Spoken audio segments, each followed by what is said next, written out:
بسم اللہ الرحمن الرحیم۔ میرے پیارے ناظرین السلام علیکم۔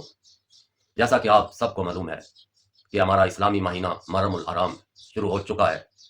یہ مہینہ قربانیوں کا مہینہ ہے، اور اس مہینے میں 10ویں محرم کو 9ویں اور 10ویں محرم کو حضرت امام حسین اور 72 تن جو ان کے ساتھ شہید ہوئے، بہت بڑی قربانی انہوں نے دی۔ جب سے دنیا شروع ہوئی ہے اور دنیا کا اختتام ہوگا، اتنی بڑی کسی نے قربانی نہیں دی۔ چھوٹے بچے علی اصغر تک قربانی دی۔ کیوں دی؟ اسلام کو انہوں نے بچایا ہے۔ قتل حسین اصل میں مرگ یزید ہے۔ قتل حسین اصل میں مرگ یزید ہے۔ اسلام زندہ ہوتا ہے ہر کربلا کے بعد۔ یہ شروع دن سے دو نظریے آ رہے ہیں۔ ایک نظریہ اللہ کا نظریہ، اور دوسرا شیطان کا نظریہ۔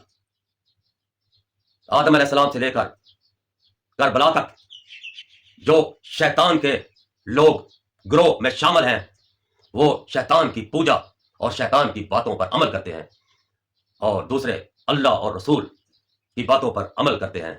اور اس کا عملی نمونہ حضرت امام حسین رضی اللہ تعالی عنہ نے کربلا میں دیا۔ انہوں نے کہا تھا کہ مجھ جیسا تجھ جیسے کی بیعت نہیں کر سکتا۔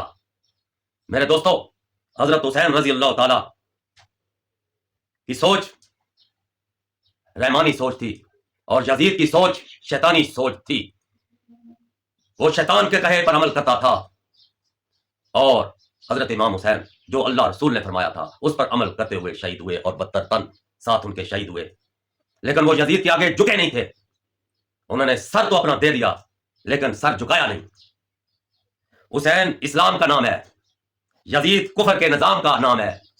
حسین بہادری اور شجاعت کا نام ہے، یزید بزدلی اور کمزوری کا نام ہے۔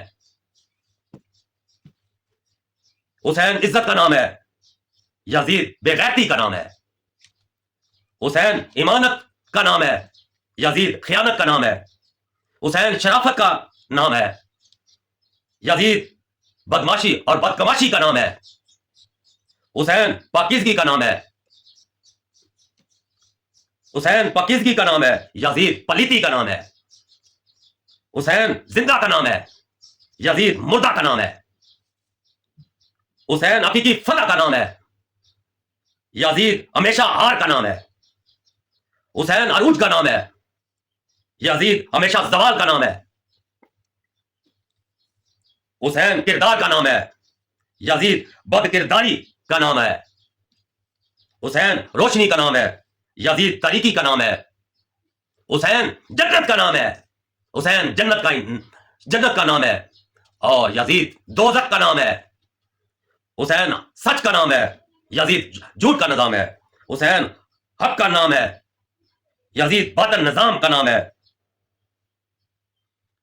میرے دوستو، اب جتنے دنیا کے ملک ہیں ان کی عوام کو سوچنا چاہیے کہ اگر ان کے حکمران یزید کی سوچ پر چل رہے ہیں تو پوری دنیا کے جس مذہب کے لوگ ہیں وہ حسینیت کی سوچ پر چلیں اور ان حکمرانوں کو صفحہ ہستی سے مٹا دیں، اور پوری دنیا میں حسینی نظام لے کر اٹھیں۔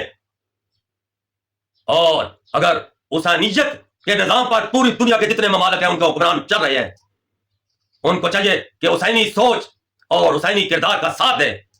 ان حکمرانوں کو سلوٹ کرے جو حضرت امام حسین کی سوچ پر چل رہے ہیں، اور جو حضرت امام حسین کی سوچ پر اور ان کے کردار پر نہیں چل رہے، یزیدیت کی سوچ پر چل رہے ہیں، تو ان کا صفایا کریں اور حسینی کردار لائیں۔ ہر ملک میں، پوری دنیا میں حسینی کردار لائیں۔ اور اللہ کا بھی حکم ہے کہ جو اچھے مسلمان ہیں، اچھے انسان ہیں، جو ایمانت کے قائل ہیں، ان کو ایمان پہ دیا کرو۔ تو لہذا میں اس شعر پر ختم کرنا چاہتا ہوں اپنی گفتگو۔ انسان کو بیدار تو ہو لینے دو، انسان کو بیدار تو ہو لینے دو۔ ہر قوم پکارے گی ہمارے ہیں حسین، ہر قوم پکارے گی ہمارے ہیں حسین۔ شکریہ والسلام۔